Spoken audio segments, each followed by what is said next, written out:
Tronditet Belgjika, nëna dhe vajza 6 vjeçare nga Ukraina vriten me thikë dhe digje në banesë. Belgjika është tronditur nga vrasja e një nëne 46 vjeçare dhe vajzës së saj 6 vjeçare, të cilat u gjetën të vdekura pas një zjarri të qëllimshëm në shtëpinë e tyre në qendër të vendit. Zyra e prokurorit publik në Leuven njoftoi se 2 gra, të cilat i përkisnin një familje ukrainase që jetonte në Belgjik prej 3 vitesh, kishte plagë të shumta me thikë, duke bërë që rasti të trajtohet si vrasje e dyfisht.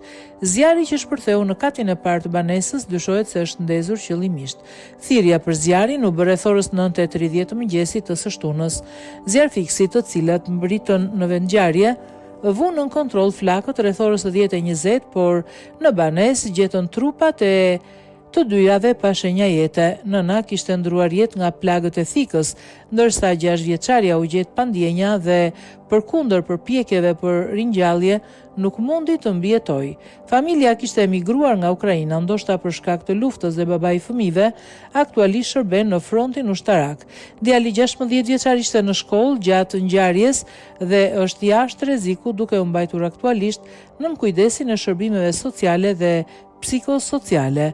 Komuniteti lokal është në zi dhe bashkia ka njoftuar hapjen e një libri ngushëllimesh për të shprehur solidaritetin me familjen, duke nisur nga e marta me një periudhë treditore ngushëllimesh. Në shkollën ku mësonte vajza, stafi po informon edhe mbështet nxënësit duke planifikuar diskutime për tragjedin pas pushimeve.